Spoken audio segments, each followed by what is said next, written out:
This is part 2 of my presentation on the psychology of learning, and it will focus on operant conditioning, explaining what is meant by positive and negative reinforcement, as well as positive and negative punishment.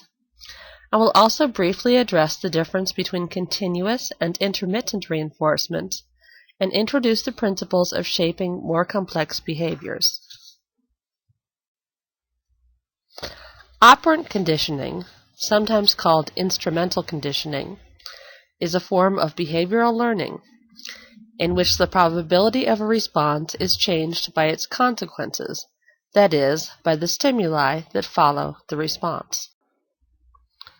Whereas classical conditioning depends on developing associations between events, operant conditioning involves learning from the consequences of our behavior. While the name B.F. Skinner, I will discuss his work shortly, is the one most associated with operant conditioning, he wasn't the first psychologist to study learning by consequences. Actually, Skinner's theory of operant conditioning is built on the ideas of Edward Thorndike. Thorndike, in 1898, studied learning in animals, typically cats. He devised a classic experiment in which he used a puzzle box to empirically test the laws of learning. He placed a hungry cat inside a puzzle box, like the one you see here, and the cat was motivated to escape, not just because it was trapped in a box.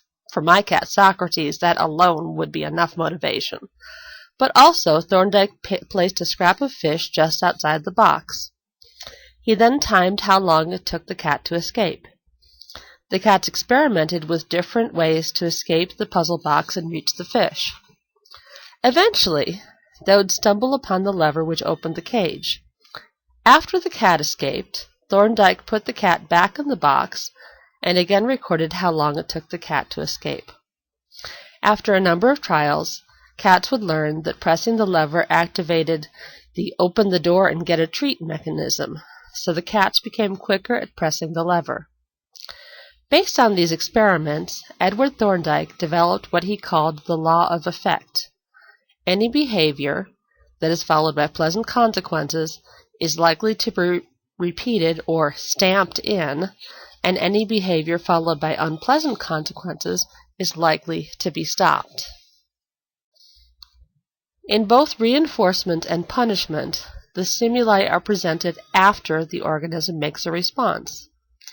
Note how this differs from classical conditioning, where the response follows is a reaction to the stimulus. So you see, a consequence that follows a behavior can either increase or decrease the likelihood that the behavior will occur in the future. And as you can see here, reinforcement can be either positive or negative, and so can punishment. Right now, I'm going to devote some time to explaining what reinforcement and punishment are, and what positive and negative mean in this context. Both reinforcement and punishment are events that can happen after a certain behavior. So, a behavior occurs, and unlike in classical conditioning, usually it is a voluntary behavior. But if a consequence makes behavior less likely or stops the behavior, we're going to call that consequence punishment. And if a consequence follows a behavior and increases the likelihood of that behavior, we're going to call that consequence reinforcement. I think if you are given an example of reinforcement or punishment and are asked to identify it as positive reinforcement, negative reinforcement, positive punishment, or negative punishment, a good strategy might be to first ask yourself, what is the intentional behavior that seems to be featured in this example? And what is the consequence that follows the behavior? Next, does the behavior increase, become more likely, or does the behavior decrease or even stop?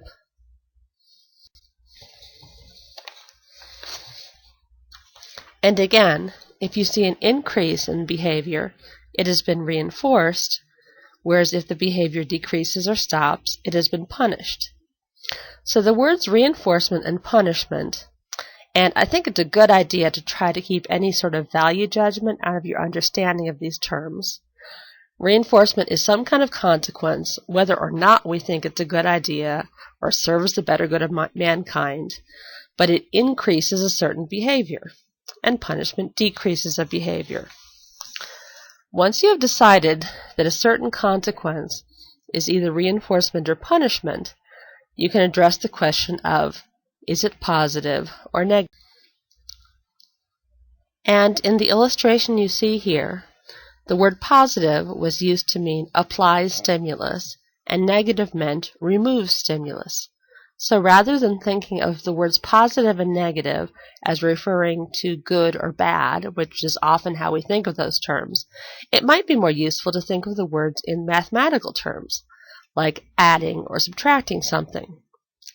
So it might be good just to wipe from your mind anything like asking, is this really positive because the person learned the wrong lesson, or anything else involving value judgment or whether you like what happened. But again, we need to return to the question, what was the consequence in this example? In this illustration, the example of positive punishment is spanking. Now, this is where people find it tricky sometimes because they think positive, but it's pain. Sometimes people want to think of the word positive as, well, it's for your own good, but just think about it as positive is you're adding or applying a stimulus, and the stimulus is the spanking. It's punishment if it decreases the frequency of undesirable behavior. In another example, a positive punishment would be more chores, the addition of chores. So if we decide it's a punishment, and then we think, is that consequence that we've called a punishment something that was added, or was it something taken away? Well, if we see the word more chores, we can be fairly certain that something was added. So that also is an example of positive punishment. In the example of punishment where something is taken away, such as removing TV privileges, no TV for a week, that's the subtraction of something. You're taking away TV privileges, therefore that's negative punishment because a stimulus was removed or withdrawn. On the other hand, in negative reinforcement, there's something that is taken away, making the individual more likely to repeat whatever behavior led to that consequence. So if I run across the room to turn off a loud alarm clock, the behavior is turning off the alarm clock, and it allows me to escape an unpleasant noise. So something is removed. Is it reinforcement? Well, if the next day I'm even faster to turn off the alarm clock, I might even anticipate the alarm and turn it off before the alarm sounds. Negative reinforcement is often associated with the words escape or avoidance. So this was reinforcement because the behavior became more likely, and it was negative because it involved the removal or prevention of a stimulus, in this case a loud noise. Taking a dose of aspirin can be another example of negative reinforcement. If you take a pain reliever and your headache is removed or reduced, aspirin-taking behavior has been negatively reinforced. In the example in the picture here, what's removed is chores. If you're excused from chores because of doing some good deed or something positive that parents want to encourage, it's negative reinforcement because the chores, something undesirable, has been removed. In the example in this illustration, the positive reinforcement is a sweet treat like giving these children ice cream to increase the likelihood of some desirable behavior in the future. Now, continuing on the subject of positive reinforcement, we've decided that a consequence is reinforcement because it increases a certain behavior. But what if it's a behavior that we don't want increased? Let's say there's a child in an elementary school classroom who is acting out or being a class clown, and classmates laugh at the child's antics. What happens here, reinforcement or punishment? And is it positive or negative? Well, that depends on what happens to the rate of class clown behavior after the children laugh. In this example, let's start by deciding that whether this is reinforcement or punishment, we know it is positive. Laughter is positive either way. It's positive because it is added. If the other students are being quiet and they start laughing in response to one classmate's antics, then the sound of laughter has been added or presented. Now, if the laughter of the classmate led the child to become ashamed or embarrassed, he didn't enjoy that kind of attention and therefore stopped the behavior, that would be an example of positive punishment. It's punishment because the behavior was reduced, made less likely, and it's positive because laughter was added. Again, a stimulus was added or introduced. If, as is more likely the case, the child is clowning around in class, the classmates laugh, and this results in an increase in clowning around, I'm a hit, they love me, then this would be an example of positive reinforcement.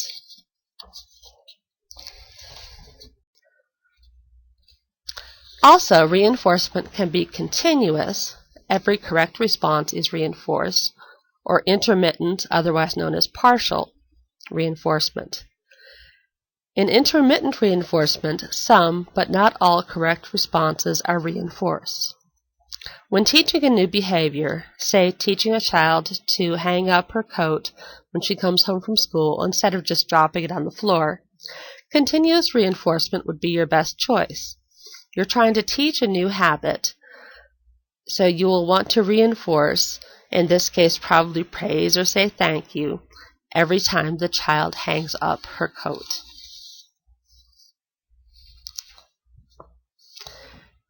Intermittent or partial reinforcement, as I mentioned, some but not all correct responses are reinforced. And this type of reinforcement is more resistant to extinction. The organism does not expect to be rewarded every time, so will persist in the behavior longer without reinforcement.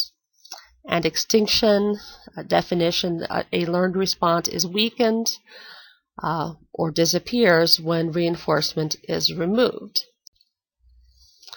On the other hand, once a behavior has been learned, performed consistently, you probably want to switch to intermittent reinforcement, where some, but not all, correct responses are reinforced. B.F. Skinner actually stumbled upon the usefulness of intermittent reinforcement one Saturday when it turned out he didn't have enough food pellets made to last the weekend. He wanted to keep up his daily training schedule for the rats, but making pellets was a long, tedious process, and in those days researchers made almost everything for themselves. Now there are manufacturers who can supply the equipment, and it's much easier, but in those days, again, it had to be done by hand. So what Skinner decided to do was to spread out the remaining pellets by reinforcing only the first response that occurred after 1 minute had passed since the last reinforcer had been delivered. To his surprise, not only did his supply of pellets last, but the pressing behavior became stronger, steadier, and more resistant to extinction, not weaker and less regular as one might expect. It seems that the rats got used to waiting for reinforcement, so if he stopped reinforcing bar pressing behavior, in essence, it would take longer for the rats to notice the behavior was no longer effective in achieving the desired result.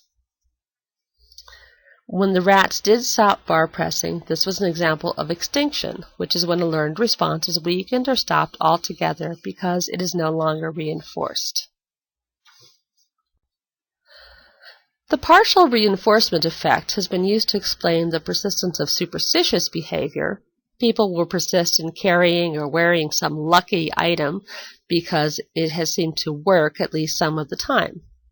It is also part of the reason why it can be so difficult to get children to stop crying, begging, or nagging to get something they want. The longer the child persists, the more desperate the parent becomes to make it stop. Occasionally, you might overhear a parent ask their child, "If I buy you that candy bar, will you stop making a scene?" I recall one mother in particular who said, "Yes, I give in when my daughter begs for something, but I wait a long time before giving in." Unfortunately, her daughter also learned something, that she needs to continue her unpleasant behavior for a longer time before eventually getting what she wants. But did you notice that the mother also got something out of the deal? She was negatively reinforced. By giving in to her daughter's demands, she was able to turn off a loud aversive noise, in this case not an alarm clock, but her daughter's loud demands. Now we come to shaping, which involves reinforcing simple steps in behavior that lead to a desired, more complex behavior. A fancier way of saying that is reinforcing successive approximations. Not every behavior we might want to teach is going to just happen spontaneously so that we can reward it. For example, when you're teaching a child to throw a ball, they might not throw it accurately at first, so initially, hey, the ball leaves the child's hand, yay, great job, and eventually you only praise the child when their throw becomes a little bit more accurate. Similarly, potty training. A toddler is not going to suddenly, out of the blue, walk up and sit on the potty and do their business. Typically, you're going to have to reinforce step by step along the way. So you might reinforce the child by praise or by some treat just by sitting on the potty seat for a little while, and then maybe for sitting a little bit longer, and then maybe they only get rewarded once they actually produce something in the potty.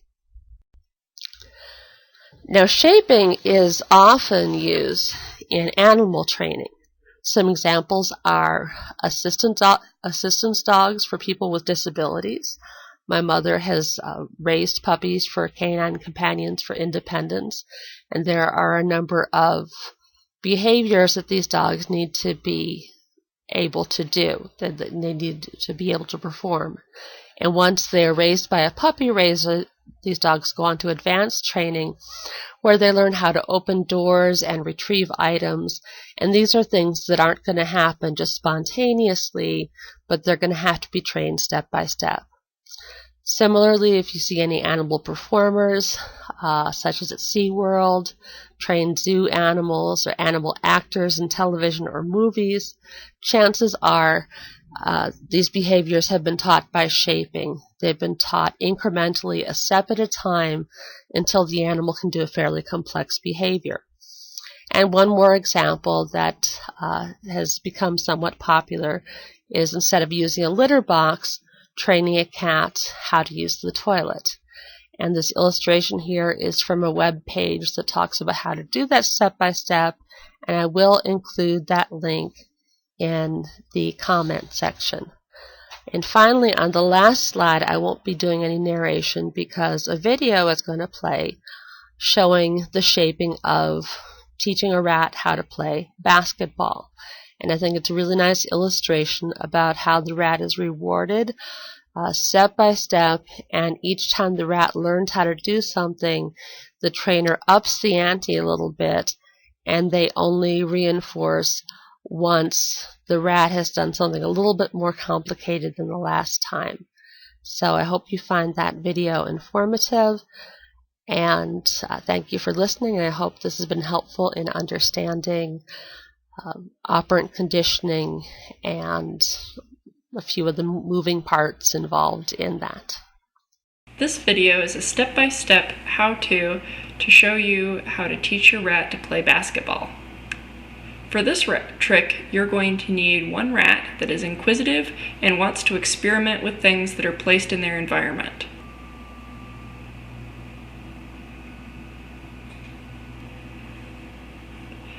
You will also need a basketball hoop that's secured to a flat surface so that it won't move when the rat bangs it around. For treats, I use yogis, which you can get at most pet stores. A single yogi is about the size of a chocolate chip. So I break each yogi into about 10 pieces so that a single reward will be just a tiny mouthful and they won't have to sit and chew it for a long time. Finally, you'll need the basketball, which in this case is a ping pong ball that has holes in it, conveniently chewed by the rat. The holes allow the rat to get a better grip on the ball.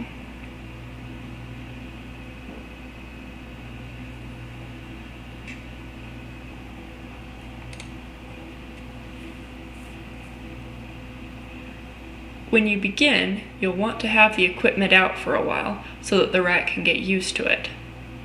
Then, you want to reward them every time they interact with the ball. Every time they pick it up, you give them a treat. This way, they know that playing with the ball will be followed by a tasty snack. When the rat is used to getting treats for picking up the ball, then you want to position the ball so that it's right next to the hoop. Now all that the rat has to do is pick it up and it will go in.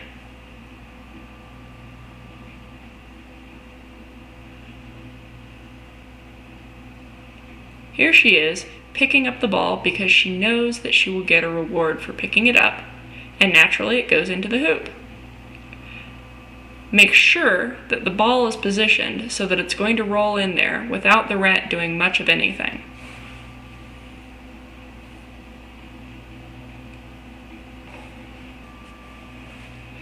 Once they've mastered this, you'll want to move your hand a little bit lower, and they'll make mistakes at first. This way, they have to work just a little bit to put it in the basket. They'll get the idea pretty quickly.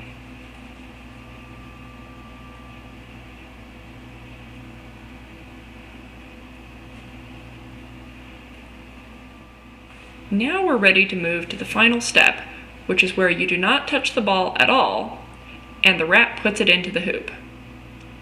If at any point it looks like they've forgotten their training or they lose interest, just move back to the previous step. Also, you'll notice that I'm not rewarding her when the ball is not going into the hoop. It's tempting, but in the end you'll have a rat basketball star.